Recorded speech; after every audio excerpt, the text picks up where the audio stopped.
नमस्कार मंडळी, आई कुठे काय करते या मालिकेच्या आजच्या भागात आज आपण बघणार आहोत. सकाळी सकाळी कांचन ही देवाची पूजा करत असते. त्याच वेळी आप्पा हॉलमध्ये येतात आणि पेपर वाचत बसलेले असतात. आप्पा कांचनला म्हणतात की कांचन, यावेळी गणपती हे सप्टेंबर मध्ये येत आहे. तेव्हा कांचन म्हणते की हो, त्याआधी नागपंचमी येते, गोकुळाष्टमी येते, गणपती यायला अजून फार अवकाश आहे. आप्पा म्हणतात की हो, मग श्रावण आला की सगळं घर अगदी प्रसन्न होतं. सगळीकडे कसं प्रसन्न वातावरण असतं आणि सणही असतात. कांचन म्हणते की अहो, ऐकलं का, यावेळी आपल्याला आरोहीची मंगळागौर करावी लागणार आहे. हा, तेव्हा आप्पा म्हणतात की हो, करूयात की मग, अनघाची केली होतीस ना. कांचन म्हणते की अहो, म्हणजे काय, अनघाची सुद्धा मंगळागौर केली होती आणि अरुंधतीची तर 5 वर्ष केली होती. तुमच्या आईने सगळं काही उत्साहात केलं होतं, परंतु माझी मंगळागौर मात्र काही उत्साहात नाही केली. नाचसुनेची मात्र उत्साहात केली. तेव्हा आप्पा म्हणतात की अगं, मग त्यात काय एवढं. कांचन म्हणते की हा, तुम्हाला काय जाते बोलायला, त्यात काय एवढं. त्यावेळी माझ्या मैत्रिणींच्या सासवांनी सगळ्यांनी त्यांची मंगळागौर अगदी दणक्यात केली होती. माझी मात्र अगदी साधीसुधी घरगुतीच केली. आप्पा म्हणतात की अगं कांचन, तू नाराज होऊ नको. तू म्हटली तर आपण तुझी मंगळागौर आत्ता करूयात. मी तुझी मंगळागौर करतो, अगदी दणक्यात साजरी करतो. तुझ्या सगळ्या मैत्रिणींना बोलव आणि तुझ्या मैत्रिणींना मंगळागौरीच्या सगळ्या खेळांचा सराव करून ठेवायला सांग. कांचन म्हणते की गप्प बसावं तुम्ही, आता या वयात कोणाला खेळ खेळता येणार आहे. तेव्हा आप्पा हसतात. कांचन म्हणते की मुद्दाम करताय ना तुम्ही हे सगळं. आप्पा म्हणतात की अगं नाही कांचन, मी खरंच सांगतोय. कांचन म्हणते की जाऊ द्या, तो त्या वयात सगळ्या काही गोष्टी चांगल्या असतात घडलेल्या. आता मला माझ्या नाचसुनाची मंगळागौर करायची. तेवढ्यातच तिथे आरोही आणि यश येतात. तर कांचन आरोहीला म्हणते की आरोही थांब. आरोही आता कांचन आरोहीला म्हणते की आरोही, मला तुझी मंगळागौर करायची आहे, चालेल ना तुला. तेव्हा आरोही म्हणते की हो आजी, उलट मला मंगळागौर केलेलं खूप आवडेल. मग कांचन म्हणते की ठीक आहे, मी एक काम करते, मी पहिल्यांदा अरुंधती सोबत बोलते आणि मग ठरवते काय करायचं. यश आप्पांना म्हणतो की आप्पा, तुम्हाला माझं काही करावं असं वाटत नाहीये का हो. आप्पा म्हणतात की अरे, खूप वेळा वाटतं की तुझं काहीतरी करावं, पण काय करणार, सगळे सण हे बायकांचेच असतात. हळदी कुंकू बायकांचं, मंगळागौर बायकांची, आपल्यासाठी तसं काहीच नाहीये. तेव्हा यश उभा राहतो आणि म्हणतो की हा अन्याय आहे, आपल्यासाठी काहीतरी तरी पाहिजेच ना. आप्पा म्हणतात की बस रे, जाऊ दे, जेव्हा आरोहीची मंगळागौर असेल ना तेव्हा आपण काहीतरी जेंट्स मंगळागौर वगैरे करूयात. आरोही आणि कांचन हसू लागतात. कांचन म्हणते की तुम्हाला अगदी काहीही सुचतं. हा, उगाच दात काढून हसू नकोस. आणि काय रे यश, तू ते वाटेल ते बोलतात आणि तू दात काढून हसतो. तेव्हा आता यश शांत बसतो, परंतु आप्पा मात्र मोठ्याने दात काढून हसत असतात. तेवढ्यातच तिथे ईशा, आभी, अनिरुद्ध आणि संजना आलेले असतात. त्या तिघांचे जोक्स बघून ते सगळेजण त्यांच्याकडे दुर्लक्ष करत असतात. अनिरुद्ध ईशाला म्हणतो की ईशा, प्लीज माझ्यासाठी थोडासा चहा घेऊन ये. आभी सुद्धा सांगतो की माझ्यासाठी या. ईशा किचन मध्ये निघून जाते. तितक्यातच अनघा तिथे येते आणि म्हणते की आज खायला काय करूयात. तेव्हा आप्पा म्हणतात की अगं बघ, बाहेर किती छान पाऊस चालू आहे, एक काम कर, मस्तपैकी थालीपीठ बनव, परंतु त्यावर लोण्याचा गोळा ठेवायला विसरू नकोस. अनघा म्हणते की बरं ठीक आहे, करते. आता अनघा किचन मध्ये जायला लागते. तेव्हा आभी म्हणतो की मला भजी हवी आहे. अनघा काही बोलत नाही आणि किचन मध्ये जात असते. तेव्हा आभी पुन्हा एकदा म्हणतो की मला माझ्या आवडीचं या घरामध्ये मिळेल ना काही. अनघा आभीला विचारते की तुझ्या आवडीचं कधी करत नाही रे या घरामध्ये. तेव्हा आभी म्हणतो की मला आर्ग्युमेंट्स नकोय, हो की नाही एवढंच सांग. अनघा म्हणते की ठीक आहे, करते. अनघा आता किचन मध्ये निघून जाते. तेवढ्यातच नितीन तिथे येतो. नितीन विचारतो की येऊ का. आप्पा म्हणतात की अरे या या या. नितीन येतो आणि बसतो. आप्पा नितीनला विचारतात की काय हो, सगळं काही ठीक आहे ना. नितीन म्हणतो की हो, सगळं काही ठीक आहे. अहो, खरं तर मला अरुंधतीनेच इथं बोलवलंय. तेव्हा आप्पा म्हणतात की अरुंधती इथे येणार होती का, म्हणजे तसं ती आम्हाला काही म्हटली नाही. त्याचवेळी तिथे अरुंधती येते. नितीनला विचारते की नितीन, तुम्ही आलात, तुम्ही चहा पाणी वगैरे घेतलं का. नितीन म्हणतो की नाही इट्स ओके. तेव्हा कांचन अरुंधतीला म्हणते की अरुंधती, मी काय म्हणते, आपण आरोहीचं मंगळागौर करूयात का. अरुंधती म्हणते की हो आई, आपण सगळं काही करूयात, परंतु आता एका महत्वाच्या कामासाठी मी इथे आले, ते झालं की सगळं करूयात. अरुंधती नितीनला विचारते की नितीन, तू ती कागदपत्र आणली आहे ना. नितीन लगेचच कागदपत्र अरुंधतीच्या हातामध्ये देतो. अरुंधती किचन मधून अनघा आणि आरोहीला सुद्धा बोलावून घेते. अरुंधती आता संजना आणि अनिरुद्धकडे जाते आणि त्यांना म्हणते की अनिरुद्ध, मी तुम्हाला शब्द दिला होता, मी तुम्हाला सांगितलं होतं की 1 महिन्याच्या आत मी या घराचे हिश्श्याचे पैसे तुम्हाला तुमचे देऊन टाकेल. आज 1 महिना पूर्ण होतोय आणि आजचा दिवस संपायच्या आत मी तुम्हाला तुमचे पैसे पूर्ण परत करतेय. परंतु मला स्टॅम्प पेपरवर हे लिहून हवंय की तुम्हाला तुमच्या हिस्स्याचे पैसे मिळाले आता तुमचा या घरावर कुठलाही अधिकार नाहीये. तसंही मी सगळं रेडी करून आणलंय आणि सगळं काही तयार आहे, वाचून घ्या आणि सह्या करा. अनिरुद्ध हा त्या कागदपत्रांकडेच बघत असतो. संजनाही बघत असते. तेव्हा अरुंधती पुन्हा एकदा अनिरुद्धला म्हणते की अनिरुद्ध, तुम्ही सह्या करताय ना? अनिरुद्ध आता ते पेपर्स वाचतो. ते पेपर्स वाचून अनिरुद्ध सह्या करायला लागतो, कारण अनिरुद्धने अरुंधतीला शब्द दिलेला असतो आणि त्याप्रमाणे तो त्या पेपर्सवर सह्या करत असतो. त्याच वेळी संजना मात्र त्याच्या हातातला पेन ओढून घेते आणि म्हणते की नाही करणार तो सह्या. आणि अशी काय बघते माझ्याकडे? तुला एकदा सांगितलं ना की अनिरुद्ध सह्या करणार नाही म्हणून. अनिरुद्ध संजनाला म्हणतो की संजना, ठीक आहे, आपण त्यांना सांगितलं होतं ना त्याप्रमाणे त्यांनी केलंय, आपण सह्या करायला पाहिजे. अनिरुद्ध तिथून निघून जात असतो. तेव्हा संजना अनिरुद्धला थांबवते. संजना ठामपणे अरुंधतीला सांगतो की आम्ही जरी काही म्हटलो असलो तरी सुद्धा आम्ही हे घर सोडून निघून जाणार नाही. सांग ना, काय करशील तू? तुला काय वाटलं? तुझे इंटेन्शन्स आम्हाला कळत नाही. आम्हाला या घराबाहेर काढून तुला अख्खं घर काबीज करायचंय का? आम्हाला चिल्लर देऊन तुम्हाला फक्त आम्हाला या घराबाहेर काढायचंय ना? मग आम्ही गेल्यानंतर तुम्ही हे घर शेवटी बिल्डरलाच देणार ना? तुम्ही तुमची सोय अगदी व्यवस्थित करून घेणार आणि आम्हाला घराबाहेर काढणार का?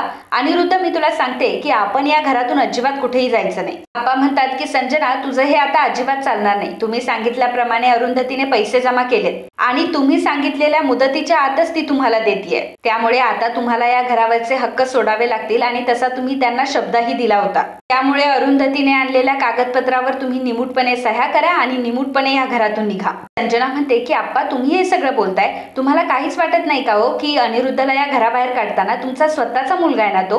संजना कांचनला म्हणते की आई, तुम्ही बघताय ना आप्पा काय म्हणताय ते. तुम्हालाही असंच वाटतंय का की आम्ही घराच्या बाहेर निघून जावं म्हणून? आई, अहो का करताय तुम्ही असं? आतापर्यंत अनिरुद्धने तुमच्यासाठी काहीच केलं नाही का की तुम्ही त्याला घराबाहेर काढताय? तर तो या घरामध्ये नसला तर तुमची काळजी कोण घेणार आहे? तेव्हा कांचन म्हणते की अगं, मलाही तो या घरामध्ये हवाय. संजना म्हणते की अहो आई, मग बोला, तुम्हीही काहीतरी म्हणा. आई, अहो सगळेजण त्यांच्या व्यापारासाठी बाहेर होते, परंतु अनिरुद्ध कायमच तुमच्या जवळ होता ना. आता तर अविनाश सुद्धा तुमच्या सोबत नाहीये आणि आम्ही जर हे घर सोडून निघून गेलो तर तुम्ही एकटे पडाल. यश म्हणतो की अजिबात नाही, आजी आणि आप्पांची काळजी घेण्यासाठी आम्ही आहोत. तू फक्त ना तुझं बघ. तेव्हा अभि म्हणतो की यश, तू विसरलायस का? बाबांनी आपल्यासाठी काय काय केलंय ह्या सगळ्या गोष्टी तू विसरलास? ते का हे घर सोडून निघून जातील? अरुंधती सांगते की कारण त्या दोघांनाही या घरामध्ये राहायचं नाहीये आणि आप्पांना हे घर बिल्डरला द्यायचं नाहीये. त्यांनी सांगितलं होतं की त्यांना त्यांच्या हिस्स्याचे पैसे भेटले तर ते हे घर सोडून निघून जातील. यांना कोणीही घराबाहेर काढत नाही, यांनी फक्त यांचा शब्द पाळावा एवढीच विनंती आहे. संजना म्हणते की पण आम्हाला इथून कुठेही जायचं नाहीये, कारण आमचा तुझ्यावरच विश्वास नाहीये. अरुंधती, आम्हाला माहितीये की आम्ही निघून गेल्यानंतर तू हे सगळं घर कॅप्चर करणार आहेस. तुला काय मी आता ओळखत नाहीये. तू तुझ्या लायकीपेक्षाही जास्त गोष्टी कशा मिळवल्यात ना हे मला चांगलंच माहितीये. मला एक गोष्ट सांग की तुझ्यात काही स्किल नसताना एवढी मोठी कॉम्पिटिशन तू कशी काय जिंकलीस? अचानक मिहिर तुला पार्टनरशिप काय ऑफर करतो? कशी काय ऑफर करतो? अरुंधती, तुझ्यापेक्षा मी जास्त जग बघितलंय. काहीतरी सॅक्रिफाईस केल्याशिवाय अशा गोष्टी मिळत नसतात अगं. अरुंधती म्हणते की म्हणजे? तेव्हा संजना म्हणते की ओ माय गॉड, इतकी भोळी आहेस तू. खरंच आहेस तू इतकी भोळी? अगं, आम्हाला गोष्टी कळतात अगं. मांजराने अगदी कितीही डोळे झाकून दूध पिलं ना तरी अख्खं जग मात्र डोळे उघडे ठेवूनच त्याच्याकडे बघत असतं. ताई ताई म्हणत तुम्ही जगाला फसवू शकता, मला नाही. ओरडतो आणि संजनाला म्हणतो की संजना, तू काय बोलतेस? तुला तरी कळतंय का? जरा बोलण्यावर थोडंसं तरी भान ठेव. संजना म्हणते की मला सगळ्या गोष्टी चांगल्या समजताय. ही सगळ्यांना मूर्ख बनवू शकते, परंतु मला नाही मूर्ख बनवू शकत. कोणी एवढं मोठं रेस्टॉरंट कोणाच्या नावावर कसं काय करेल? अगं, ह्या जगामध्ये एका हाताने घ्यायचं असतं आणि दुसऱ्या हाताने द्यायचं असतं. काहीतरी कोण लागते रे ही मिहिरची? सांगा ना, कोण लागते ही मिहिरची? मानलेल्या ताईसाठी कोणी एवढं करेल का? मला तर खात्री आहे आणि मला माहित सुद्धा आहे की हिचं आणि त्या मिहिरचं नक्कीच काहीतरी सुरू आहे. आता मात्र अरुंधतीला अनावर होतं. अरुंधतीला प्रचंड राग आलेला असतो आणि आता ती संजनाच्या जोरात कानाखाली ठेवून देते. अरुंधतीचा तो अवतार बघून आता सर्वच जण घाबरलेले असतात. अरुंधती आता संजनाला विचारते, माझ्या चारित्र्यावर शिंतोडे उडवण्याची तुझी हिंमत कशी काय झाली? इतके कसे ग घाणेरडे विचार तुझ्या डोक्यामध्ये येतात? विकृत आहेस का तू? खरं तर ना, तुझ्याकडनं चांगल्या गोष्टींची अपेक्षाच करता कामा नये, कारण तुला काय नात्यांची किंमत कळणार आहे? एक नातं सुद्धा तुला आतापर्यंत टिकवता आलं नाही. फक्त स्वार्थ बघून नातं टिकवतेस तू. खरं सांगू का, आज तू अनिरुद्ध सोबत आहे कारण तुझ्याकडे दुसरा पर्याय नाहीये. तुला या घरात राहायचंय म्हणून तू हे सगळं करतेय. या घरातल्या फक्त पैशांवर डोळा आहे तुझा. अनिरुद्ध चिडतो आणि म्हणतो की हाऊ डेअर यू अरुंधती. तेव्हा अरुंधती सुद्धा चिडते आणि आवाज मोठा करत म्हणत असते की हाऊ डेअर शी अनिरुद्ध.